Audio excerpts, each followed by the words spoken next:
안녕하세요. 이곳을 찾아와 주신 여러분께 인사부터 드리며 이야기의 포문을 열어보도록 하겠습니다. 저는 지금 40대에 접어든 아이를 키우고 있는 주부이고요. 저에게 일어난 기가 막힌 일이 뉴스에도 나오고 아주 논란의 대상이 되어 이렇게 사연을 적어보게 되었습니다. 제가 누구인지 알아보시는 분들도 계실 것 같은 마음에 제 신상이 드러나지 않도록 조금 각색을 한 부분이 있다는 걸 미리 알려드리겠습니다. 저도 지금은 시간이 꽤 지난 일이라 논란거리에서 벗어나서 조용하게 살고 있기 때문에 양해해 주시면 감사하겠습니다. 지금부터 제가 겪은 그 말도 안 되는 이야기를 시작해 보도록 하겠습니다. 저는 결혼을 한 이후에 시부모님과는 그럭저럭 괜찮은 관계를 유지하면서 평범한 일상을 보내고 있었는데 미꾸라지 한 마리 때문에 시댁이랑 발길을 완전히 끊게 되었습니다. 그 미꾸라지가 누구일지 대충 짐작은 가실 거라 생각하는데요. 바로 도련님과 결혼한 손아래 동서랍니다. 우리 남편이 시댁의 장남이고 제가 맏며느리로 시집을 오게 되었고요. 남편에게는 하나뿐인 남동생이 있었습니다. 저희가 결혼을 할 당시만 하더라도 도련님이 결혼하기 전이라 도련님과도 꽤 시간을 많이 보낼 수 있었고 그만큼 도련님이랑도 친한 사이를 유지하고 있었습니다. 한마디로 시댁 생활에 크게 불편함이 없을 정도로 그럭저럭 잘 지내고 있었단 소리죠. 몇 번 안 되긴 하지만 주말에 도련님과 시부모님을 모시고 근처로 나가서 시간을 보내기도 하고 딱 한 번 가족 여행을 다녀오기도 했었고요. 별다를 것 없는 생활에 큰 파동이 생기게 된 것은 저희가 결혼을 하고 나서 1년 뒤에 도련님이 결혼을 하게 된 이후에 벌어지게 되었습니다. 그때로 돌아간다면 도련님을 붙잡고 결혼을 말리고 싶은 마음이 아주 굴뚝 같습니다. 그때부터 저의 빌어먹을 운명이 시작되었거든요. 저의 성격에 대해 조금만 이야기를 해보자면 제가 할 일을 아주 똑부러지게 해내는 만큼 말이 많이 없는 묵묵한 스타일입니다. 그러니까 시댁에서는 결혼 초에 저에게 조금 서운하셨던 부분이 있었나 보더라고요. 살갑게 구는 성격은 아니었으니까요. 시모는 저에게 다른 집 며느리들은 하루에 한 번 전화해서 애교도 부리고 맛있는 거 사 먹으러 가자고 한단다 하시면서 말을 하시곤 했었습니다. 근데 저는 그냥 한 귀로 듣고 한 귀로 흘렸죠. 그게 저한테 그렇게 해달라고 요구를 하시는 건지 모르고 그냥 그런가 보다 했거든요. 그냥 시어머니한테 아 진짜요? 어떻게 하루에 한 번씩 전화를 한대요? 와, 시간이 되게 많은가 보다 하면서 넘겼습니다.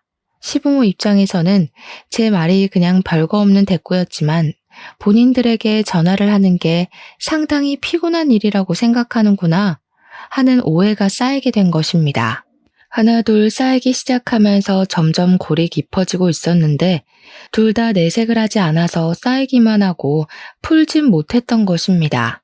하루는 제가 저희 집 배수관이 막힌 건지 물이 내려가는 게 영 시원치 않아서 시모에게 이야기를 했더니 저에게 뚫어주는 가루가 있다고 사다가 뿌려놓으라고 하더라고요. 그래서 그냥 아무 생각 없이 남편 올 때 마트 들러서 사오라고 해야겠다. 빨리 뚫어놔야 속이 시원할 것 같다 하면서 대꾸를 했습니다. 그러니까 시모가 저에게 화들짝 놀란 목소리로 그걸 왜 자기 아들을 시키냐고 되묻더라고요. 저는 뭐가 문제인가 싶어서 뭐가 잘못된 거냐, 남편이 가면 안 되는 이유가 있는 거냐고 하니까 시모가 당황해하는 거예요. 아니 그거 가루만 뿌리면 끝인 건데 굳이 그거를 퇴근해서 녹초가 된 우리 아들을 시켜 먹으려고? 저는 어차피 남편이 퇴근하는 길에 마트가 있으니까 잠깐 들러서 사오는 게 뭐가 문제냐? 동선으로 따지면 그게 더 효율적이라고 생각했습니다. 거기다가 남편이 퇴근하고 돌아올 때까지 화장실을 쓸 일도 없으니까 그냥 한 번에 하는 게 좋겠다 싶어서 이야기를 한 거였습니다. 시모는 저에게 가루만 뿌리면 끝인 건데 굳이 자기 아들을 부려먹으려고 그런 거냐면서 저한테 지금 마트에 가서 사오라고 하더라고요. 일을 뭐하러 2번을 해야 하는 건지 남편이 퇴근길에 사오면 한 번에 싹 가능한 일인데요. 저랑 시모랑 서로 이야기하는 포인트가 다르다 보니까 서로 자기 주장이 맞는다고 우기는 꼴이 되었고요. 이러한 일이 한두 번이 아니라 매번 일어나다 보니 시모는 저에게 잔소리를 하기 시작했고 저는 그 잔소리가 듣기 싫어서 연락을 더 안 하게 되었습니다. 시모는 늘 저에게 사람이 어떻게 유동성만 따지고 실리만 따질 수 있냐고 평일에 출근해서 힘든 남편을 주말까지 부려먹지 말라고 하셨습니다. 제가 뭐 주말에 남편만 부려먹는 것도 아니고 저랑 같이 집안일 좀 하자고 하는 건데 그걸 가지고 간섭을 하니까 저도 싫었죠. 저는 시모에게 신혼집 살림은 우리 부부가 알아서 하겠다고 이야기를 하니까 시모를 우습게 한다면서 그렇게 말하지 말라고 또 혼내셨고요. 제가 시모와 그렇게 다툼이 생길 때마다 남편에게 도움을 요청하지 않았던 것은 아니었습니다. 하지만 남편은 저에게 그냥 한 귀로 듣고 한 귀로 흘리면 되지 않냐, 시모 앞에서만이라도 네네 알겠다고 대답만 하라고 하더라고요. 시모가 원래 하나에 꽂히면 자기 마음에 들 때까지 고치려고 하는 사람이라면서 제가 갈게요 하고 자기를 시키라는 겁니다. 그러면 서로 간섭 안 받고 편해질 수 있다고 이야기를 하는데 저도 이게 계속 반복되니까 남편이 시키는 대로 하게 되더라고요. 그렇게 시모와 사이가 애매해지고 1년이라는 시간 동안 감정만 서로 캐캐 묵은 채로 지내다가 도련님이 결혼하겠다고 여자를 소개해주겠다고 했습니다. 정말 오랜만에 시댁에 방문을 하게 되었는데 시모가 저에게 손님이 오는 거니까 음식 같은 걸 같이 좀 해줬으면 좋겠다고 하시더라고요. 어려울 거 없는 일이라 알겠다고 하고 신이 나서 시댁으로 방문을 하려는데 시모가 저에게 미리 장을 좀 봐오라고 하셨습니다. 제가 그렇게 좋아하는 유동성에 실리를 따지는 일 아니겠냐며 오는 길에 들러서 와라 하면서 장볼 목록을 보내주셨습니다. 시모가 뒤끝있게 구는 꼴이 좀 불편했지만 좋은 게 좋은 거다 하는 마음으로 장을 봐서 시댁으로 갔습니다. 동서가 생긴다는 마음에 신나기도 하고 설레기도 하고 얼른 보고 싶다는 생각뿐이었습니다. 마트에 가서 시모가 적어준 목록들의 재료를 사서 갔더니 저한테 재료 사온 걸 보더니 영수증을 달라고 하시더라고요. 저는 장본값을 돌려주시려고 하시나 보다 하고 영수증을 드렸는데 막 꼼꼼하게 보시더니 아이고 이거는 시장이 싼데 하시는 거예요. 저는 순간 제가 뭘 잘못 들은 건가 싶었습니다. 제가 어리둥절해 있는 상황에도 시모가 혀를 끌끌 찼어요. 설탕은 뭘 이렇게 큰 걸로 사왔냐, 허브솔트는 또 뭐냐, 이런 건 필요 없는데 이러면서 시모가 돈을 줄 것도 아니면서 꼬투리를 잡더라고요. 저도 그냥 듣고 있기 싫어서 시모한테 남으면 제가 가져갈게요 했습니다. 그랬더니 시모가 뭘 가져가냐고 남으면 집에서 두고두고 쓰면 된다고 하시대요. 아니 뭐 어쩌라는 건지 한숨이 절로 나오더라고요. 도련님이 7시쯤 온다고 약속을 잡아놨던 터라 5시부터 준비를 하고 있는데 한 30분쯤 지났나? 도련님이 동서와 함께 집을 방문했습니다. 시모가 놀래서 왜 벌써 왔냐고 아직 아무것도 준비된 것 없다고 하니까 동서가 너무 밝게 어머님 안녕하세요 하고 인사를 하더라고요. 그 인사톤에서 느껴지는 게 저와는 정반대되는 성격을 가지고 있구나 하는 걸 직감적으로 알게 되었습니다. 그러면서 자기가 좀 도와드릴까 싶어서 일찍 찾아왔다면서 주방은 북적북적한 게 즐겁고 재미있잖아요 하더라고요. 자기가 학교 급식실에서 영양사로 일을 하고 있다면서 요리에는 자신 있다고 옷을 정리하고 주방으로 오는데 시모랑 저랑 둘 다 깜짝 놀랐습니다. 동서의 머리 색깔이 정말 TV에 나오는 아이돌 가수 마냥 핫핑크색으로 염색이 되어 있더라고요. 제가 머리색을 보고 놀란 얼굴을 하니까 동서가 자기가 튀는 걸 좋아해서 매번 이 색으로 염색을 하고 있다고 말을 하더라고요. 학교 급식실에서 일을 하는데 머리색이 그렇게 화려해도 되냐고 물어보니까 오히려 학생들이 좋아한다고 하더라고요. 말없이 요리를 하기 시작했는데 사실 제가 요리를 잘 못하거든요. 칼질에 소질이 없다고 해야 하나 어떻게 썰어도 모양이 안 예쁘게 썰려요. 그런데 동서가 손을 씻고 오더니 자기가 주방에서 쓰는 칼이라면서 조리 도구를 촤르르 꺼내더라고요. TV에서 셰프들이 쓰는 듯한 조리기구들이 쫙 시모 주방에 깔리는데 저랑 시모랑 둘 다 눈 휘둥그레지게 떴죠. 동서가 시모한테 자기가 하고 있을 테니까 쉬고 있으라면서 뚝딱뚝딱 하는데 제가 옆에서 거들겠다고 재료들을 손질하고 있었거든요.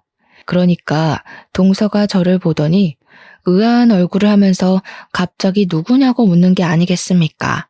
여태 인사 잘해놓고 갑자기 누구냐고 물어보니까 저도 당황스러워서 얼어있는데 시모가 저를 소개해줬습니다. 동서한테 형님 될 사람이라고 우리 집 맏며느리라고 하니까 동서가 당황해하면서 말을 하더라고요. 어머, 형님, 몰라봬서 죄송해요. 칼질이 너무 서툴러서 맏며느리실 거란 생각을 못한 거 있죠? 근데 그 말이 교모하게 저를 연맥이는 것 같은 느낌이 들더라고요. 제가 어? 하면서 동서를 바라보는데 저를 보고 너무 환하게 웃는 겁니다.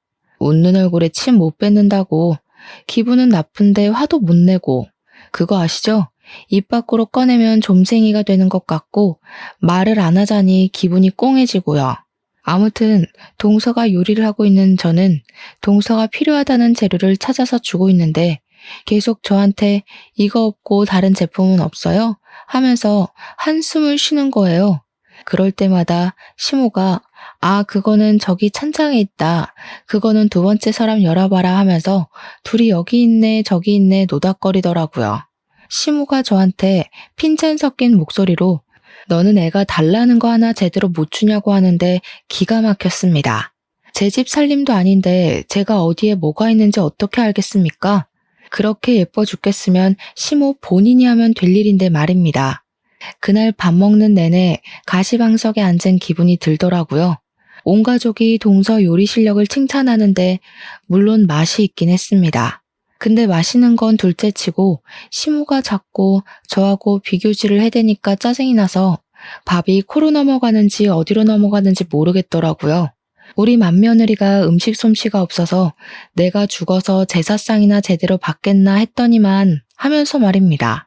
우리 남편이 시모한테 그만 좀 하라고 언성을 높이자 이봐라 장남이라는 게 엄마 편 하나 안 들어주고 하면서 동서한테 은근히 우리 흉을 보더라고요. 동서가 시모한테 갑자기 왜 벌써 제사상 이야기를 꺼내고 그러시냐면서 자기랑 즐겁게 오래오래 살자고 하는데 시모 눈이 하트 모양으로 변하대요. 저는 그게 다 가식처럼 보였는데 말입니다. 제가 동서한테 말이라도 붙여보려고 우리 때 급식은 진짜 맛없어서 먹기 싫었었는데 동서네 학교 애들은 좋겠네 맛있는 거 많이 먹어서 했거든요. 그러니까 동서가 그러는 거예요. 그 말은 조금 모욕적으로 들릴 수도 있겠네요. 예전하고 지금하고 아무래도 예산도 다르고 대우도 달랐으니까 차이가 날 수밖에 없죠.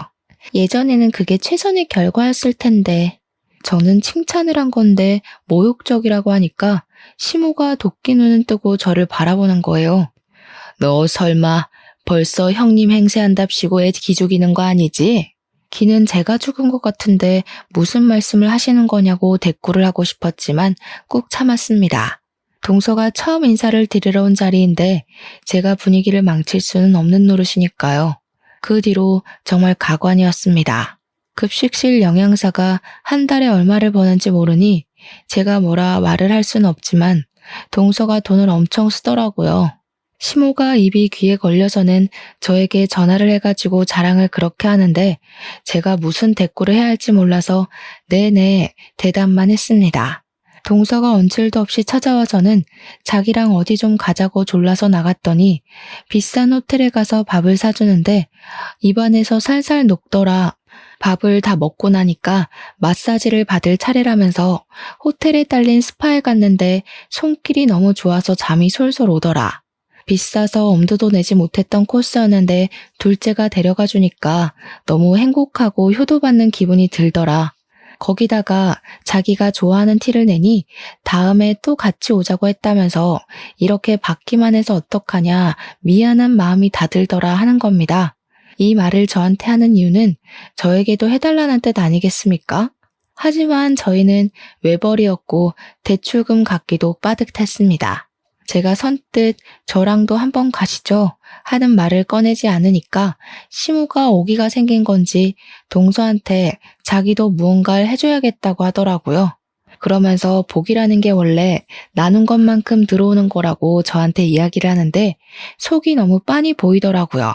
그런 돈 자랑을 들어야 하는 이유도 모르겠고 저도 사람이니까 짜증이 막 올라오잖아요. 어머니, 저한테 지금 동서만큼 해달라고 이야기를 하시는 거예요? 저희 사정 뻔히 아시면서 이러시면 부담스러워요. 그렇게 대놓고 말을 했더니 시모가 버럭하면서 됐다고 자기가 엎드려서 절 받을 일 있냐면서 그냥 자랑하고 싶어서 전화한 거라고 하시는 거예요. 그 말을 들으니까 제가 그동안 너무 무심했나 싶은 마음도 슬쩍 들고 동서만큼 비싼 건 못 해드려도 저도 눈치가 보이긴 했으니까 준비를 했죠. 고르고 고르다가 제일 만만한 영양제를 준비해야겠다 싶어서 시댁에 갈 때 시모 드리라고 뼈에 좋다는 영양제를 사갔습니다.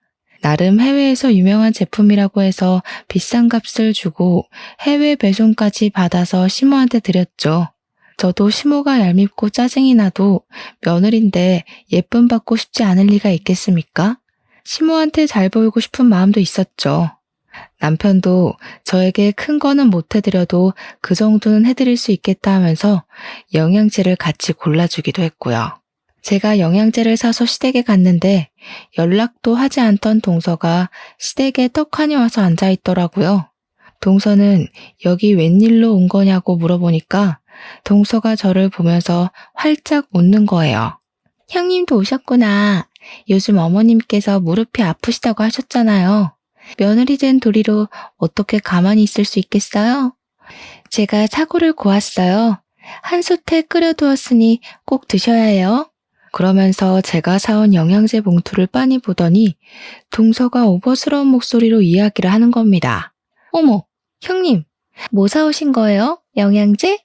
형님, 이렇게 비싼 영양제는 어머님도 부담스러우실 텐데 뭐니 해도 정성이 최고죠. 사골이나 도가니 수육 드시는 게 훨씬 기분도 좋고 맛도 좋고 그렇죠, 어머님.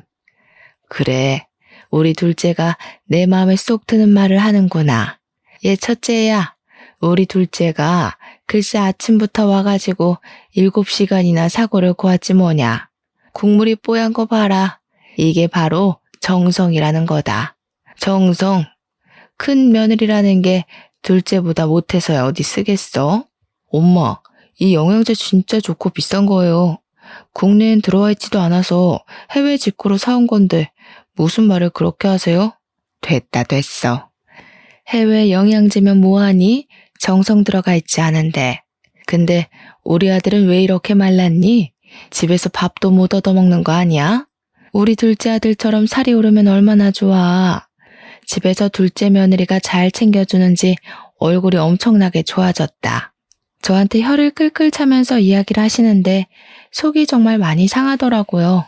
손 벌벌 떨면서 카드 3개월 할부까지 해서 사간 영양제였는데 사골국보다 못하다는 소리를 들으니 제 기분이 좋겠습니까? 거기다가 우리 남편이 요즘 건강 챙긴다고 운동을 해서 살이 빠진 거거든요. 그것도 제가 마치 제대로 먹이지 않아서 살 빠진 거 마냥 이야기를 하니까 속상했죠.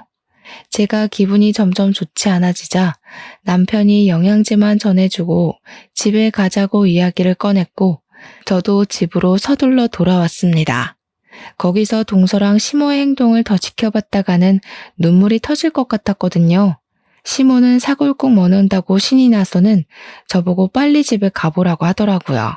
그 와중에 동서가 저에게 사골국 좀 싸드시냐고 물어보는데 시모가 국물 한 방울도 못 주겠다는 얼굴로 저를 째려보는 겁니다.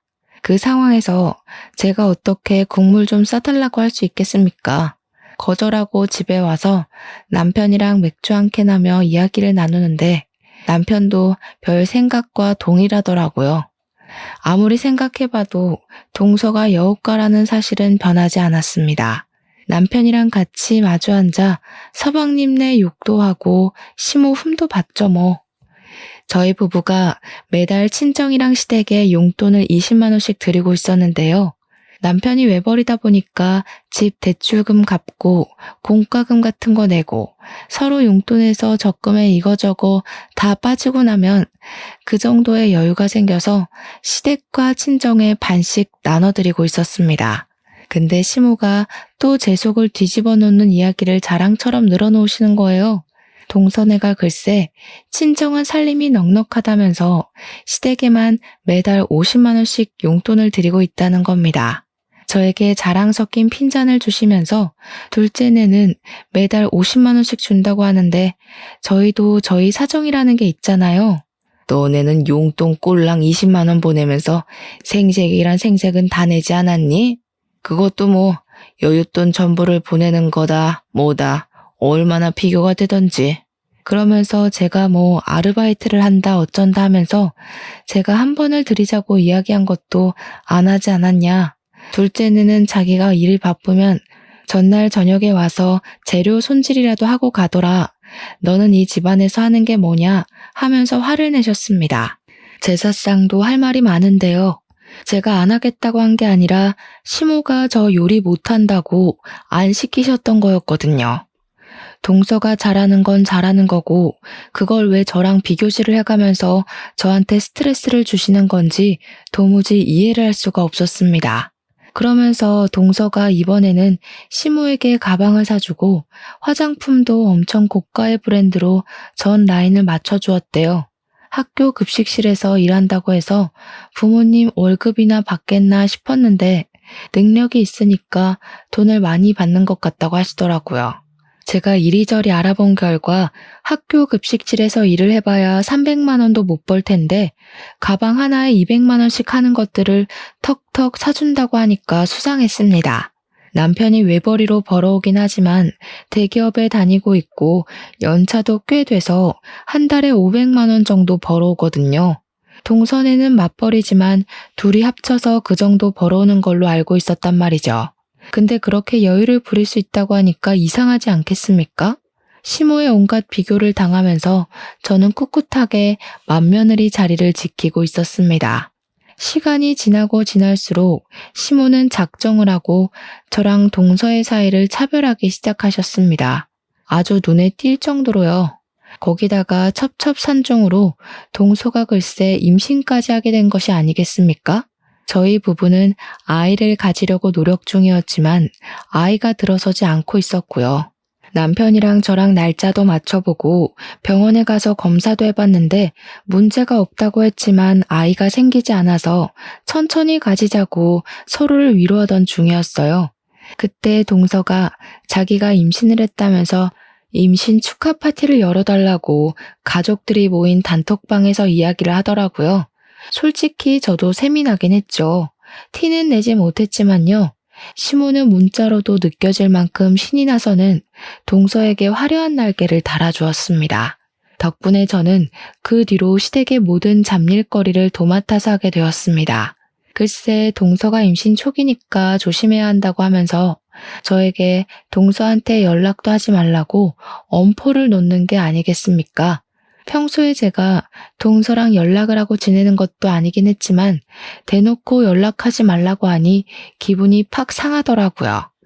네네 알겠습니다 하며 성의 없이 대꾸를 하니까 시모도 또 그게 마음에 안 들었는지 저한테 너는 왜 안 생기냐고 구박을 주더라고요.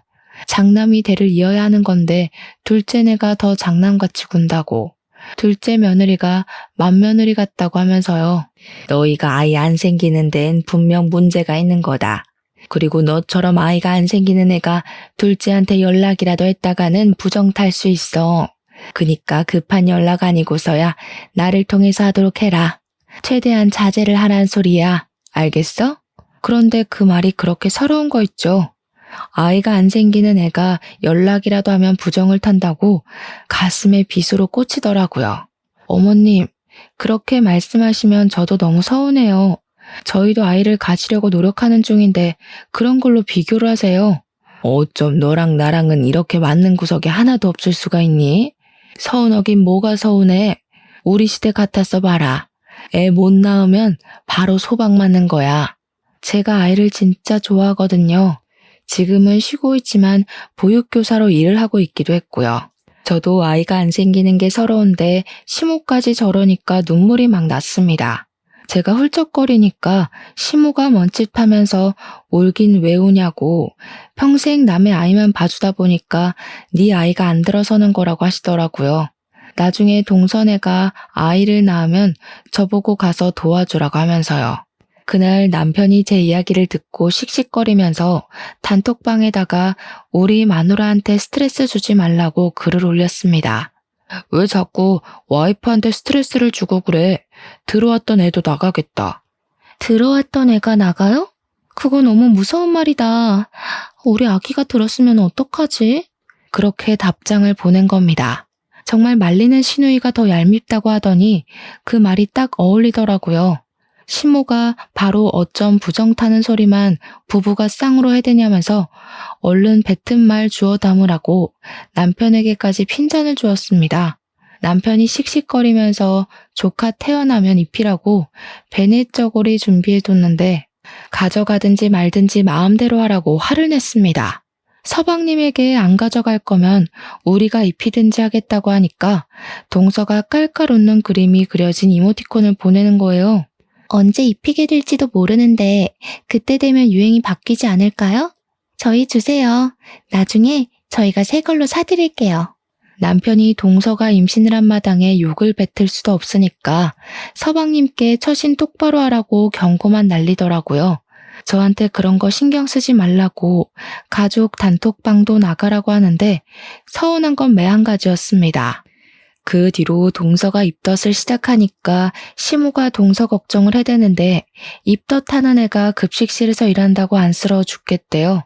자기가 대신 아팠으면 좋겠다면서 떡두꺼비 같은 놈이 나오려고 동서를 고생시키는 거라면서요.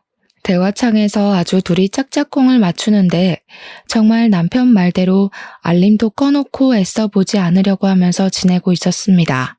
동서의 입덧이 끝나고 난 뒤에는 시모가 주말에 저를 불러다가 동서가 임신해서 움직이기 힘드니까 대신 전해주라면서 마트를 털어오셨더라고요. 과일에 반찬에 떡에 하나도 빠짐없이 가져다 주라고 하는데 장바구니로 글쎄 새 바구니가 나오는 거예요. 이걸 다 들고 동선의 집까지 다녀오려고 하는 것도 어이가 없고 이 중에 제 몫은 하나도 없다는 게 너무 서러웠습니다. 그래서 제가 시모한테 이야기를 했죠.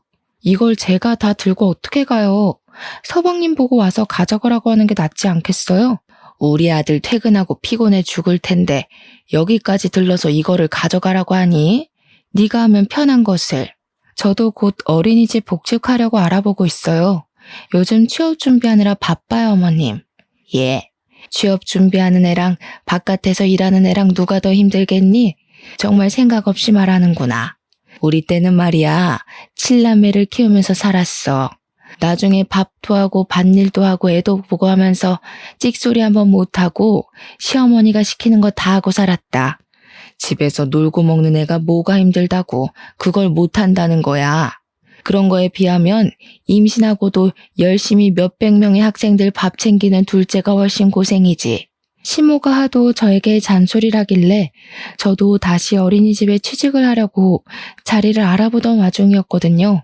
그날도 동네 어린이집에서 면접을 보러 오라고 했었는데 시모가 갑자기 불러낸 거라 양해를 구하고 면접을 하루 미룬 것이었습니다. 동서에게 음식을 전해주라고 시키는 건 줄 알았으면 무시하고 면접이나 갈 걸 그랬다고 생각하고 있었습니다. 어린이집 일도 참 고되고 힘든 일인데 동서 일만 힘들게 봐주시고 제 일은 후려치게 하는 어머님에게 더 이상 떨어질 정도 없었습니다. 결국에 저는 택시를 타고 그 장바구니 전부를 들고 가서 동서의 집 앞에 내려놓고는 동서에게 연락을 하려고 했는데 동서의 말이 번뜩 생각나더라고요. 동서의 뱃속에 있는 아기에게 부정적인 영향이 갈 수도 있으니 저에게 연락하지 말라고 했던 그 말이요. 그래서 시모에게 연락을 해서 그냥 집 앞에다가 물건을 두고 가면 되죠? 하고 보냈습니다. 시모가 화들짝 놀라면서 그 안에 들어있는 떡이 상하면 안 된다면서 저에게 냉장고에 다 정리를 해서 넣어주고 가라는 겁니다. 가뜩이나 임신까지 했는데 언제 물건 정리하고 있냐면서 간 김에 그것까지 해주라고 비밀번호를 알려주는 게 아니겠습니까? 끝까지 저에게 동선에는 비밀번호로 척척 알려주는데 너네 집은 비밀번호도 안 알려준다고 한 소리 하셨죠. 그냥 문 앞에 두고 가고 싶은 마음이 굴뚝 같았지만 그랬다가는 또 무슨 욕을 먹을지 모르니까 문 열고 들어가서 냉장고에 차곡차곡 정리를 해두었습니다. 그거 정리하고 있는데 제가 무슨 몸종도 아니고 여기서 뭘 하는 건가 하는 생각이 들더라고요. 시모한테 다 넣어놨으니까 가보겠다고 하니 그냥 가면 어떡하냐고. 아니 정리 다 했는데요? 했더니 임신해서 몸도 무겁고 힘들 텐데 간 김에 첫째 네가 청소도 좀 해주고 빨래도 좀 해주고 하면 얼마나 좋니? 정리 좀 해줘라 하는 거예요. 제가 동서네 집을 휘젓고 다니는데 동서한테는 훨씬 불편한 일 아닐까요? 너는 내가 시키면 그냥 알겠습니다 하는 법이 없니? 집안일도 제대로 못하는 개야? 임신했다고 제가 이런 것까지 일일이 챙겨주는 게 더 이상하죠, 어머님. 너는 손윗사람이 돼서 아랫사람에게 베풀 줄도 모르는 게지. 질투하는 거니 지금? 이래서 애가 없는 애들은 자격지심이 넘쳐서 안 돼. 저는 시모 말을 깡그리 무시하고 문 닫고 집으로 돌아왔습니다. 그 뒤로 일부러 시모의 연락을 피하면서 지냈고요. 몇 주 뒤에 동서 뱃속의 아이 성별이 딸이라는 게 밝혀진 뒤 시모가 조금 서운해하더라고요. 그래도 시부가 손녀도 귀한 자식이라면서 잘 넘어갔고 동서랑 시모는 둘이 마사지도 받으러 다니고 데이트도 하고 잘 놀러 다니더라고요. 일부러 보란 듯이 저에게 사진을 막 보내는데 해탈하고 나니까 그냥 우습게 여겨졌습니다. 남편이랑 저랑은 둘이서 저를 씹든 말든 우리끼리나 행복하게 잘 살자 하고 무시했는데 어마어마한 사건이 터지고 말았습니다. 어느 날 친구들이 인터넷에서 난리난 사건 알고 있냐면서 그 링크 하나를 보내주더라고요. 제 친구들이 전부 대학 동기라 유아교육과를 나온 친구들이고 보육교사로 일을 하고 있었거든요. 그 내용은 급식실 위생에 대한 고발 내용이 적힌 글이었고 교사들이 이용하는 커뮤니티에 올려진 글이었습니다. 친구들은 어린이집은 위생 인증을 철저하게 하는데 고등학교는 다른가 봐 하면서 매달 감사가 나오지 않나? 하면서 떠들더라고요. 글을 제대로 정독해보니 고등학교 급식실 영양사를 고발하는 내용이었는데 조리실에서 일하시는 분이 양심 고백을 한 내용이었습니다. 학교 이름이랑 영양사 성이 나와 있는데 글쎄 좌씨인 거예요. 저희 동서 이름이 좌영미거든요. 설마 하면서 글을 읽는데 급식실 영양사가 국에 벌레가 들어갔는데 벌레만 쏙 걷어내고 벌레도 다 단백질이라서 괜찮다고 했다는 겁니다. 보통 이물질이 들어가게 되면 폐기를 하고 다시 끓여놔야 하는 게 원칙이라고 하더라고요. 그뿐만이 아니라 반찬들 재료라든지 식기들을 사람들이 밟고 다니는 바닥에다가 그냥 내려놓고 씻지도 않고 쓴대요. 학교 급식실을 아무리 깨끗하게 청소를 한다고 해도 온갖 사람들이 드나드는 곳인데 위생에 하나도 신경을 쓰지 않는다고 하더라고요. 애들이 까다롭게 군다고 일일이 어떻게 식성을 맞추겠냐면서 조미료를 팍팍 넣으라고 하질 않나. 그 안에서 무리를 만들어서 왕따도 시킨대요.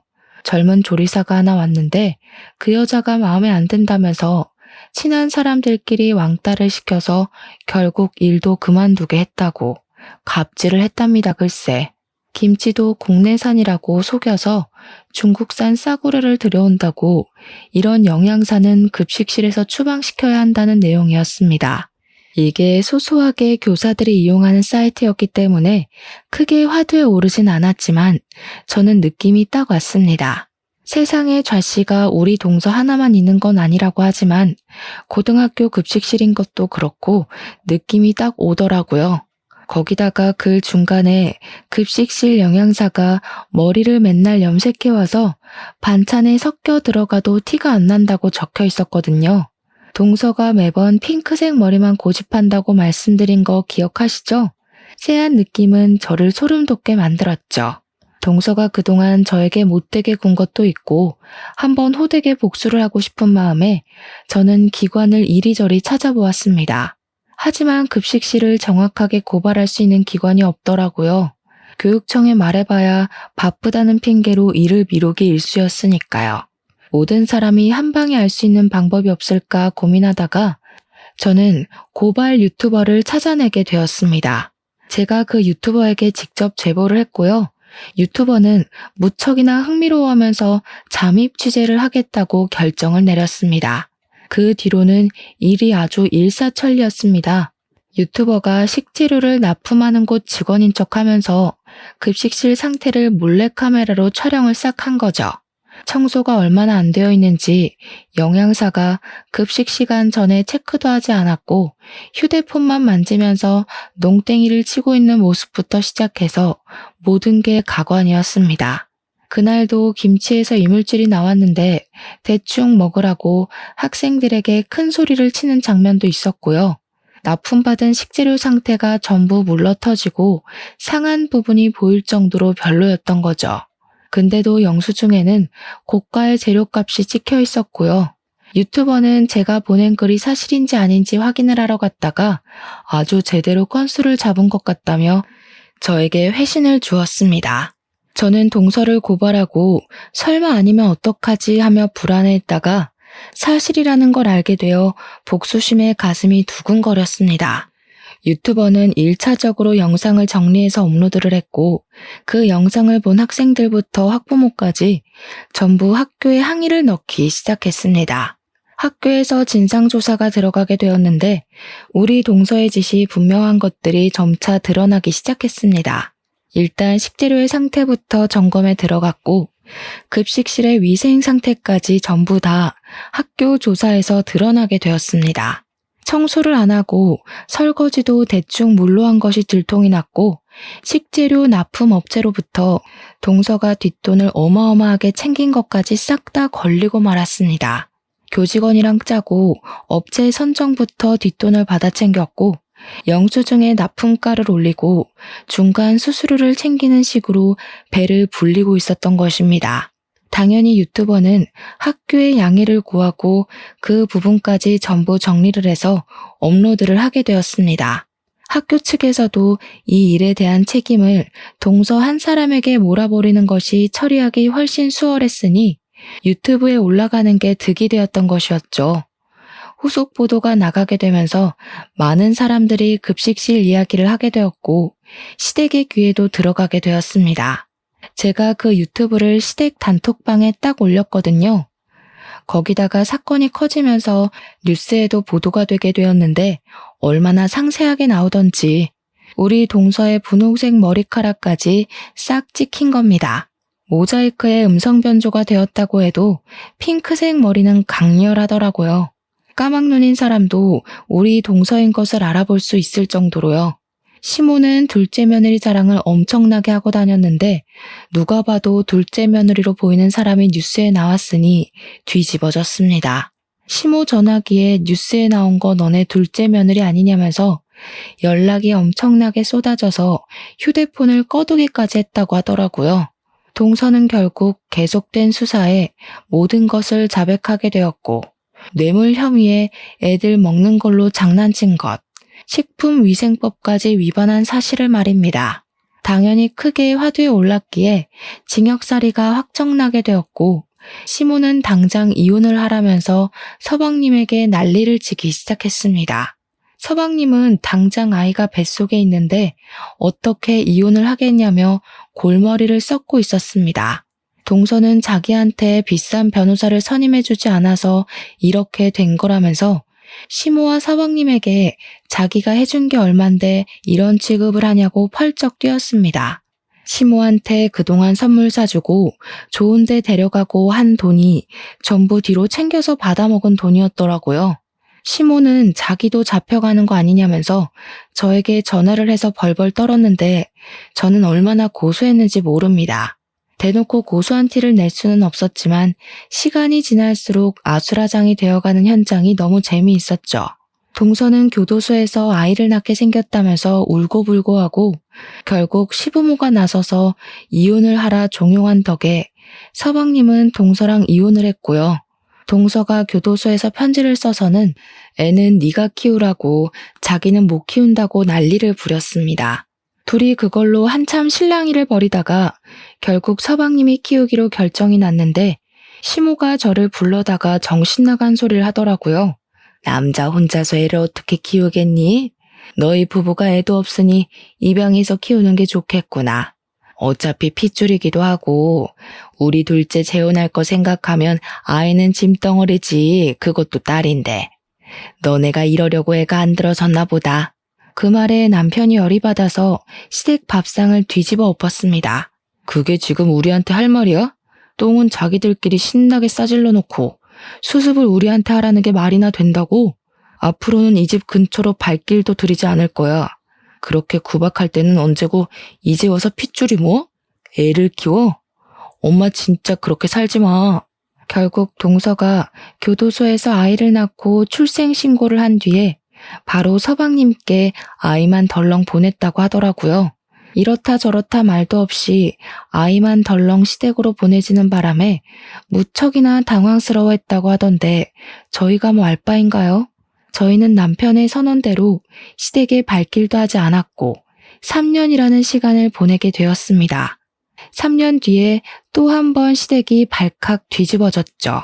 동서가 출소를 했고 서방님께 다시 합치자고 애를 부부가 키워야지 한 사람이 키우는 게 말이 되냐고 끈질기게 들러붙었다고 하더라고요. 그런 와중에 손녀딸의 얼굴이 이상하게 서방님을 점점 닮지 않는 것 같은 기분에 몰래 친자 검사를 시부가 진행을 했더니 글쎄 진짜 불일치가 나온 겁니다. 시부가 열이 받아가지고 결과지 받자마자 집에 찾아온 동서의 뺨을 후려치고 이 애는 누구 애냐고 애 데리고 당장 사라지라고 했대요.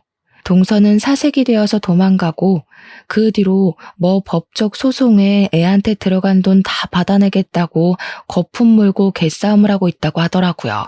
그렇게 시댁에서 난리가 난 동안 저희에게 정말 소중한 생명이 찾아오게 되었고 법적 공방이 이루어지는 내내 무럭무럭 제 뱃속에서 자라고 있었습니다. 저는 솔직히 딸을 조금 더 바랬지만 뱃속의 아이는 아들이었습니다.